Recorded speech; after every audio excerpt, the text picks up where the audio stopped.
Good morning, everybody. Welcome to the Dice Tower. I'm Tom Vasel. Welcome to Board Game Breakfast. And it is a week for sure. I'll talk more about that later on.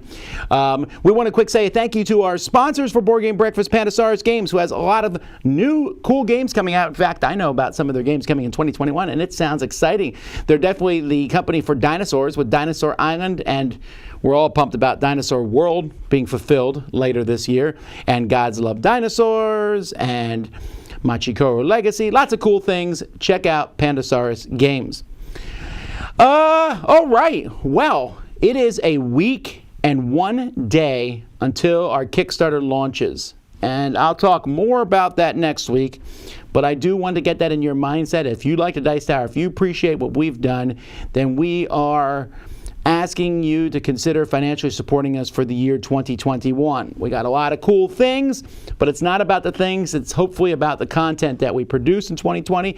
I'm very proud of it. I hope that you've enjoyed it. And we have a lot of cool things we're looking forward to in 2021. Happy New Year to everyone, by the way. Everything is now magically better from what I hear. I discovered a fantastic new dessert, the Kringle, which no one has ever... Why has no one told me about this stuff?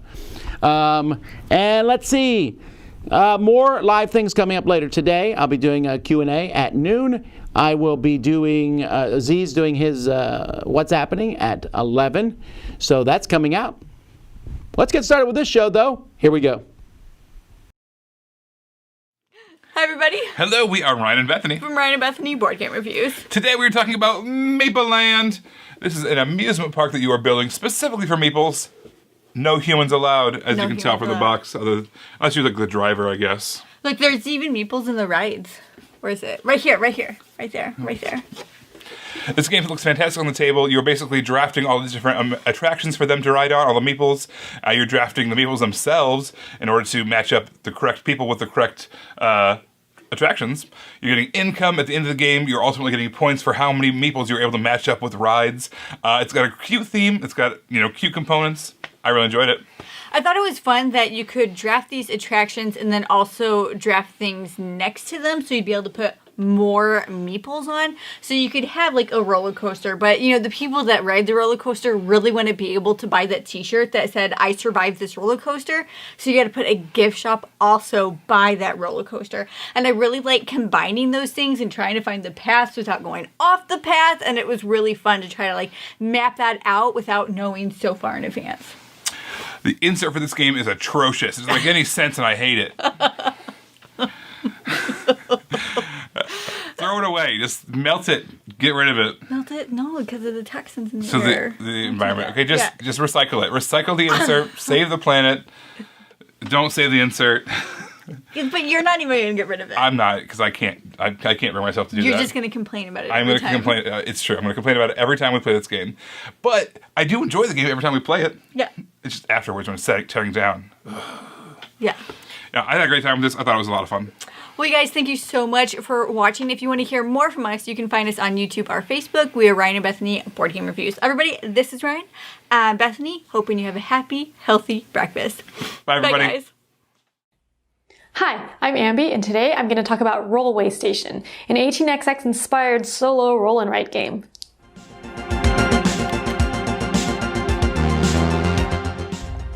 In Rollway Station, you'll be buying shares in 3 different companies, getting trains for those companies, and building routes for them, all to try to get the best score. If you're already familiar with 18xx games, then a lot of the concepts will be familiar to you, because it's similar to the route building and company operations parts of 18xx games. Each turn you roll 5 dice, and 2 of the dice will let you buy a share, 1 of the dice will be used to have a company bid on a train, and the other 2 dice will be used for you to lay a track. To lay track, 1 die is what type of track you can lay, and then the other die is where you can lay it. So on the map, there's a hex grid with numbers on each space, and that indicates the number that you need to roll that or higher in order to lay track there. Some of the places on the map are cities, and that's where you actually score points. The ones that score more points tend to have higher numbers, so you have to plan ahead in order to get to those places because you need to roll a high number in order to build track there. The die rolls also determine which companies end up getting trains and which shares you can get. So you want to balance out making good routes for companies that you're getting shares of and that are getting trains, because you need all three of them in order to score points. Even if you manage to have a really great route for one company, if it doesn't have any trains, it can't run that route. So you need that and the trains. And then in addition, if you have no shares in that company, you don't get any points. So you need the route, the trains, and shares in order to score points. It's fun balancing out the three things, the route building, the shares, and the trains, with what you've rolled and planning ahead to try to get the company that you want to have a good route and good trains. There are also 2 advanced maps that I haven't played yet, but they add more rules and some variety. Overall, Rollway Station is a fun spatial route building game with more thinking than just the route building, due to needing to balance out the shares and the trains as well. Bye!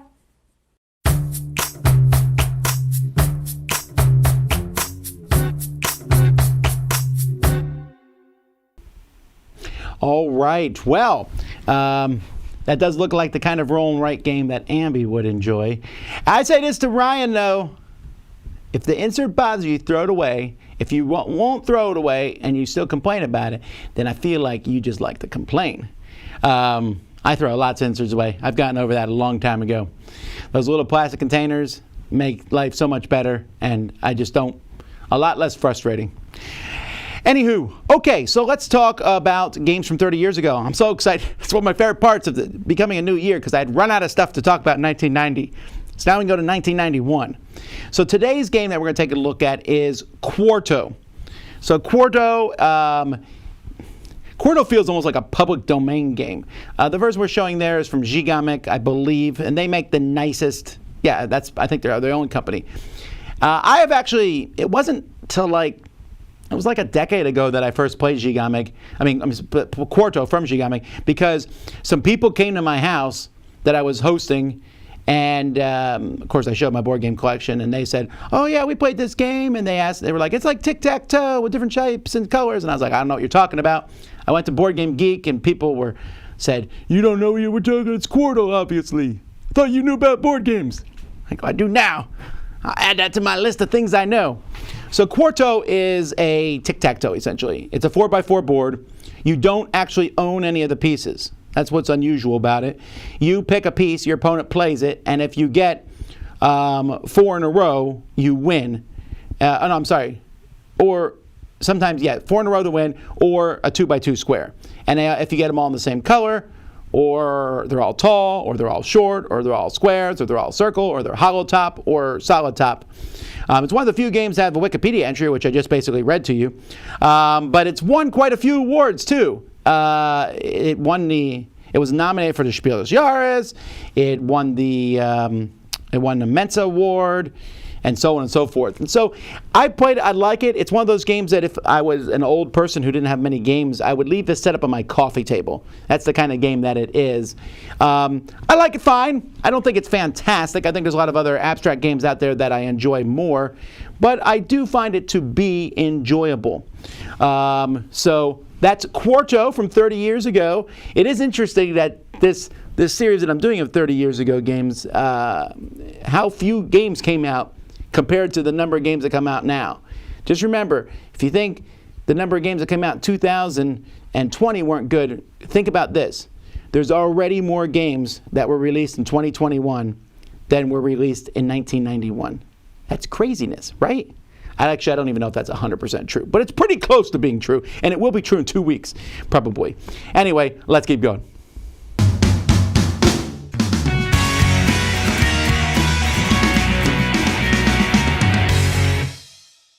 Hey there everyone, it's Jen, the board game librarian, flipping some pages and pushing some cubes with my segment From the Page to the Table, where I pair a book and a board game together and make them work. I didn't have to do any work this time because the game is directly based off of the comic book, so woohoo! So the Batman Who Laughs Rising is a new game from the OP. Last week I talked about Harry Potter Death Eaters Rising. This week is the Batman Who Laughs. 1 to 4 players. So you don't have to know anything about the comic book necessarily, but the comic book is weird. It's weird. I read the entire comic book and I don't think I know what was going on. In Batman Who Laughs, it's part of the Dark Metal series that the DC did maybe 2 years ago. And in the multiverse, we have all the Grim Knights that are coming out of the multiverse. And in one universe, we have a Batman and a Joker who've like become one, and I don't know. Something happened. And it's very confusing. The game, however, is miles better than the comic book. A really great version of the Rising series. I think this is like the next step up from Harry Potter, Death Eater's Rising. It's a little grittier too, and a little it might be scary. I wouldn't play this with children necessarily because a lot of the imagery is taken directly from the comic book. Again, a cooperative game where you are working to bring down the Batman Who Laughs. And, you know, gathering people on your squad and looking to defeat a certain amount of things before you can defeat him. This is a recommend, maybe if you like weird versions of Batman. Unfortunately, this is also the first Batman comic book I'd ever read. So, and we'll have a happy breakfast.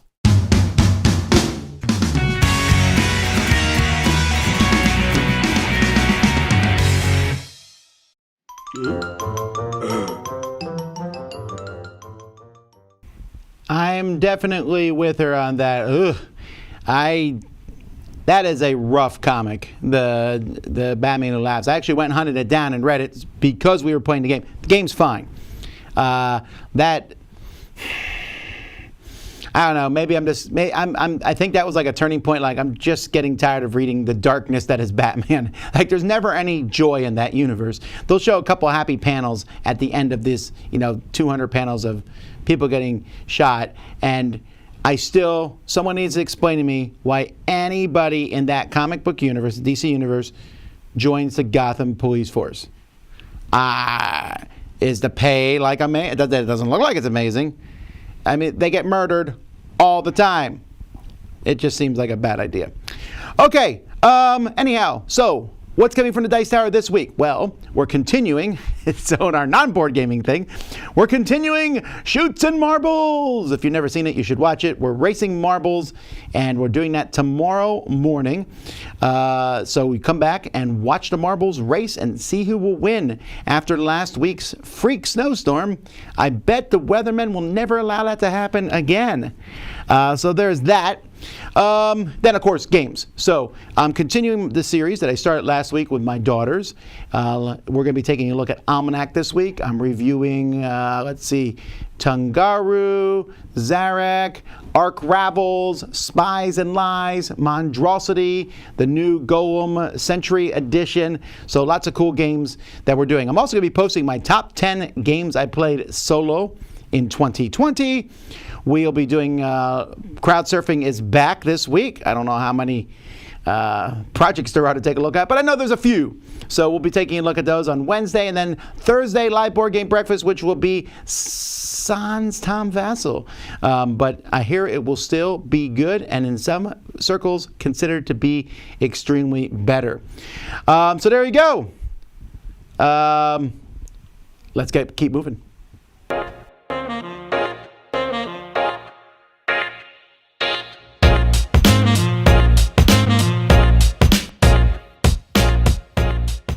A game with tile laying has the players placing tiles somewhere on the board or somewhere on the table, and it's going to have some sort of spatial aspect to it. So a game like Shifting Stones here from Game Right Games has tiles in it. They're really cool tiles too. However, you're not placing the tiles on your turn. You're going to be moving them around, switching places, shifting them around the table in order to score your points. But you're not really placing them in order to play the game. A very traditional one is Carcassonne, one of the first ones that I ever played. And you're placing these tiles down to create a landscape, to create a cityscape. All right, Suburbia, Quadropolis, they all kind of do this where you're placing these tiles next to each other in order to, build something. A game like Cacao by Phil Walker Harding has tile laying, but you're not necessarily building it for the sake of building a landscape. You're kind of doing it for action selection. So depending on where you place your tiles, place your worker tiles next to these landscape tiles, you're going to be scoring points and completing actions based off of where the placement is. So the positioning of the tiles is still important, and you're laying these tiles. So tile laying, right? Another game, this is a card game, Honshu. This is a tile laying game in which you're playing cards, all right? So on your turn, you're going to be, using these cards, and as you're collecting the cards, you're going to place them down on the table next to each other, on top of each other, to build a kind of a landscape, and you're going to be scoring points based off of the types of landscape. But they're cards, but still, you're playing them down as if they were tiles. They're just card material because that, for the ease of the game, it makes more sense that way. But they can be made out of cards. It doesn't matter how thick the cardboard is. It still kind of has that feeling of placing something out on the table to create something in which that spatial aspect really matters. That's it.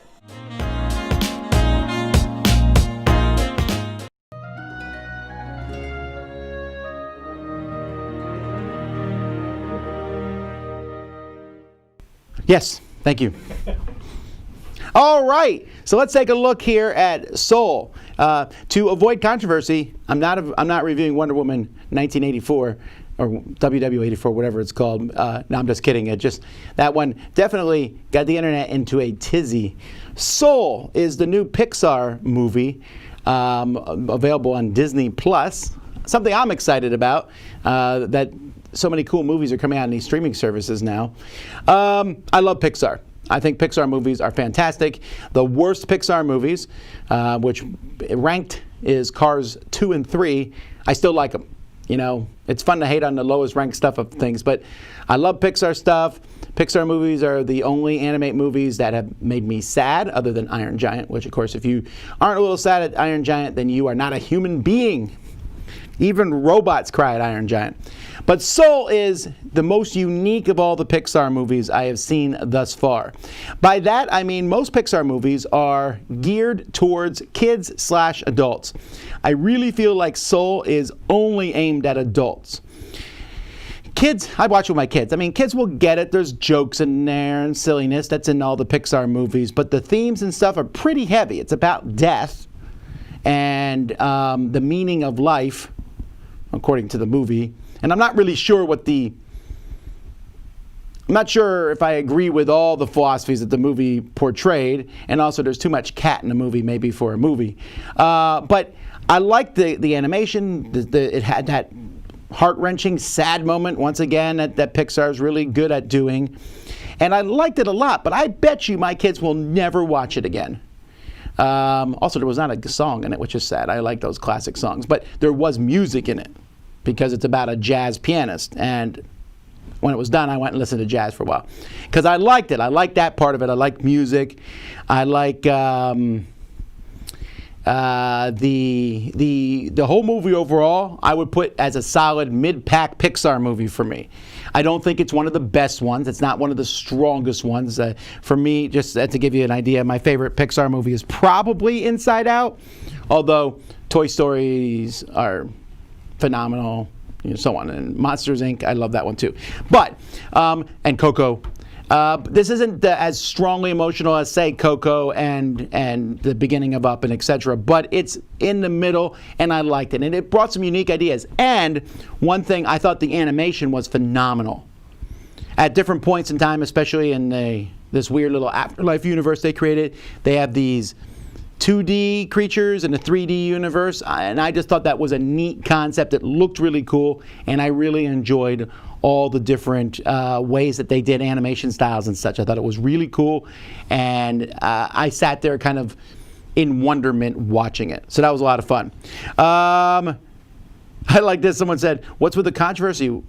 Wonder Woman 1984 was objectively bad." That's straight up the controversy. When you say something is objectively bad, you are already jumping into controversy, because that's simply not true about almost any movie. Anyhow, it was good, but it was not as amazing as the rest of the Pixar movies. I liked it. I'd give it a 7 out of 10. All right, let's keep moving. Brandy and Ellen, we game together. Can we play now? Yes. Hi guys, I am Randy. And I'm Ellen. We are We Game Together. And the next two games we're talking about on our series of games, but basically are all the games we got the first year of being in the hobby. Still on 11, 13, 15, we bought a pack of 5 games. These are the last two in that pack. Yep. So the first one is Escape Curse of the Temple. And this one is chaotic I love craziness. this one. It is a real-time tile, revealing kind of game. Yeah, it's like an expanding board. Yep. Essentially, you're in a temple, and you just start expanding, and the map just builds on itself, and you're trying to find these green gems, get them back to the door so you can get out of the temple before the time gets up. Yeah, you need a certain amount chaotic. you need a certain amount of gems as you're going along. You can cooperatively kind of do tasks, essentially, to get these gems from there, and you have to expand the map yourself. So people are kind of breaking off, but you don't want to be by yourself, because if you lock up all your dice, literally somebody has to come over to you and save you. Amazing. With Come their save me. Their dice You're rolls. on your own. I got all black masks. I need gold masks. Gold masks. So good. If you like real-time games whatsoever, I think this still might be my favorite real-time game. Absolutely. And you know what? Please, It's if you're really going to play it, play with the ambiance. It comes with its own soundtrack. You get expansions with it that start adding even more complexity to it, like rooms that disappear and things and leave gaps. It's an experience. Fantastic. It's an experience. And the next one we're talking about again from 11, 13, 15 is 5 Tribes. And this one has some staying power. I think there's set collection, correct? There is set collection. Okay, there's set collection, and then But it's like a Mancala kind of yeah, mechanic. it's like a grid, I think. Yeah, something like this grid. You pick up all of your meeples and then you put them one by one, that's right. like in a orthogonally, and whichever one it lands on is the action that you can do, and then whichever color meeples you pick up is the other thing you can do. This one's really cool, super thinky. A lot of AP in this one because there's so many different combinations. Ugh, and if someone takes your people that you wanted, forget it. And then you have to rethink your whole move again. So that's not even, I don't find that a downside because we don't play with anybody that's super AP. But if you have that in your group, not a recommendation. But I still would recommend this one. We haven't played this for a long time. I really want to pull it out again. Sure, I'd play it again. It's not my favorite, but I'll play it again. Well, it's good. All right, and thank you guys for joining us again, and we'll see you on the next one. Bye-bye.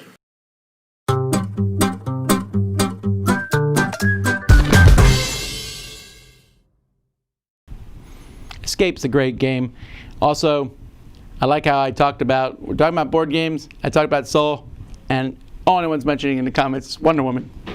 That is what happens with a controversial movie. All right, changes. Okay, so I saw in the comments beforehand people were worried. This is maybe going in a different direction than you might think.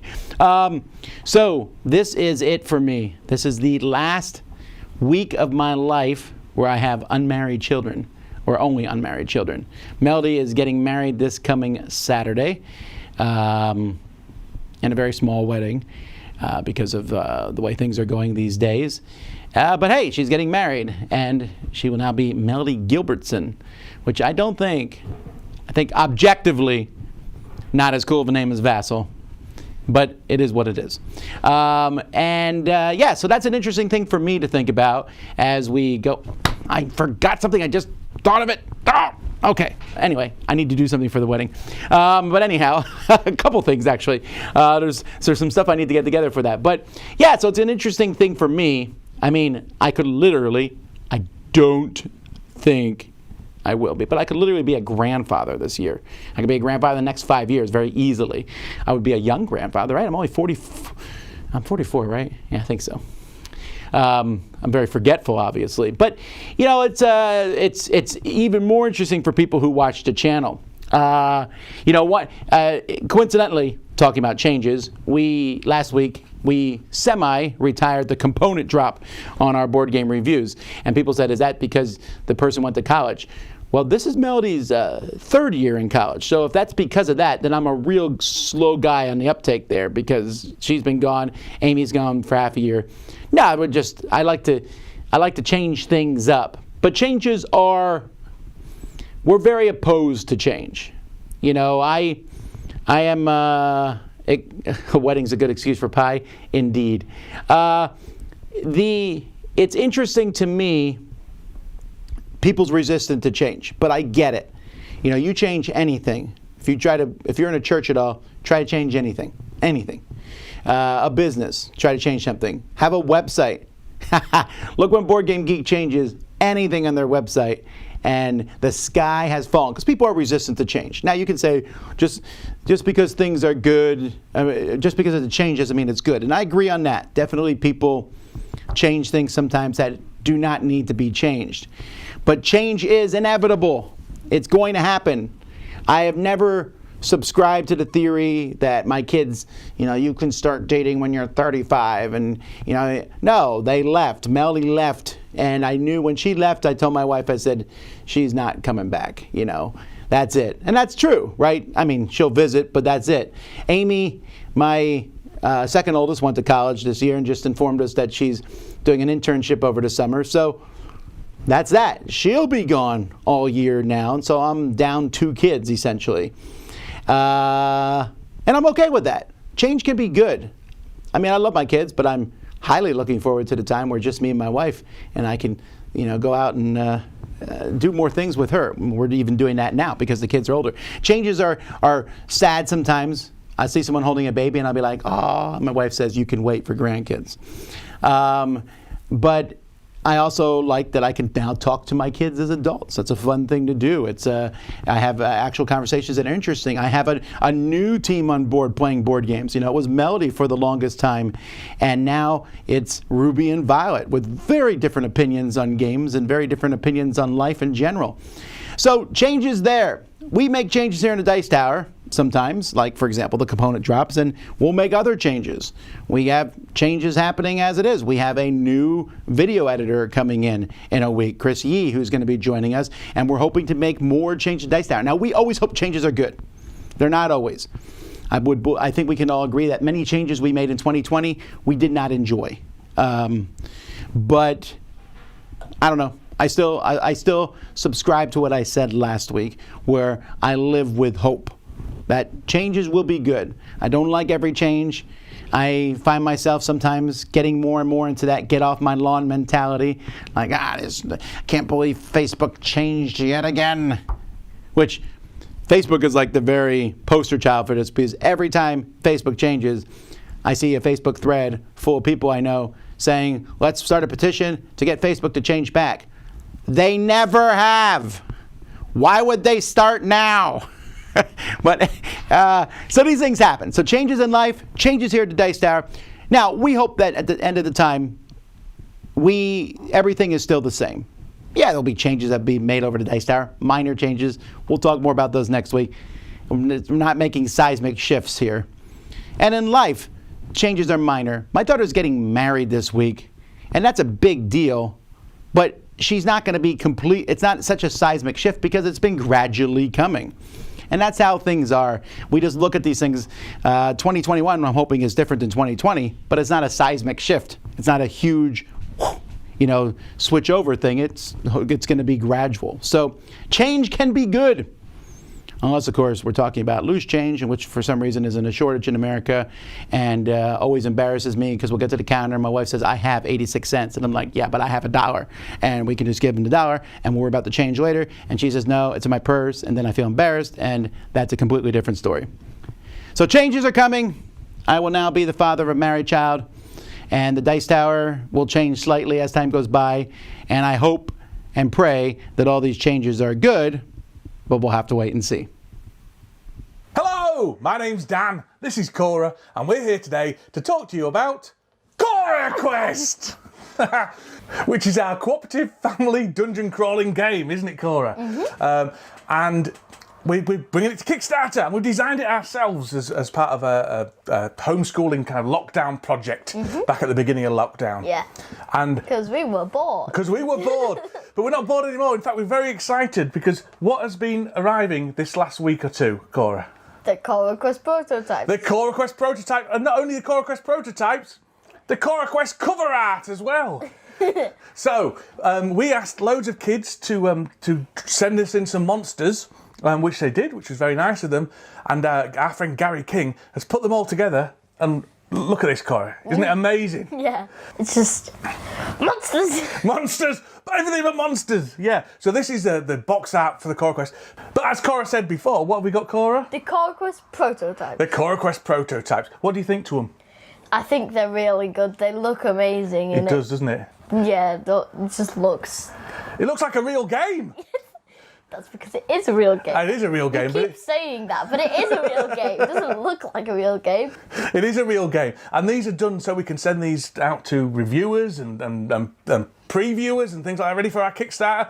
And it's very exciting. I'm excited, Cora. I'm excited. Are you excited? Yes. Yeah, we're both excited. Both excited for Cora. So, that's our designer diary. Not much designing going on. We're just excited because we got the box art and we've got the prototype stuff, and it's exciting. So thank you very much. I'm excited. We're both excited. Goodbye. You know, Dan is as excited there as my mom was excited when I got in trouble. There's a thin line between excitement and stress. And Dan is sitting on that precipice. Also, I'm going to say this. When I finally get the final produced copy of this game, if there's no Huddersfield promo in it, then Dan, you're a hypocrite. All right? So there better be some sort of Huddersfield promo in there. Folks, just to jump back here, some people seem upset that there's no Dice Tower announcements. I was talking about changes in life. But secondly, I mentioned that Chris Yee's coming on as a new video editor. That's an additional video editor. No one is leaving. Roy is moving up to head YouTube Dice Tower video editor, everything. I would say bottle washer, but we make the kids do that. So, alrighty. Well, we better get going here. Z's coming online at 10 to do what's happening, and then I'll be back at noon with Q&A. So you want to ask about changes in Dice Tower? There's your chance. Maybe I'll tell you some stuff. Keep an eye on our Facebook feeds and Twitter feeds. We're going to be posting some of the stuff that's going to be in the Dice Tower Kickstarter as time goes by. Over the weekend, I posted our new big giant background display. That's going to be the play mat and everything. I'm excited about that. And we got some more cool exciting announcements that we'll talk about the Kickstarter that we'll post over the next week or so as we prepare for the launch on the 12th. Thank you all for watching Board Game Breakfast. I hope you have a fantastic, wonderful day. Until next time, I'm Tom Vasel, and you've been watching the Dice Tower. Thanks for watching Board Game Breakfast. Tune in each week for your daily dose of gaming goodness with Tom Vasel and all the gang. Until next time, I'm Eric Summerer, and you've been watching Board Game Breakfast, a Dice Tower production.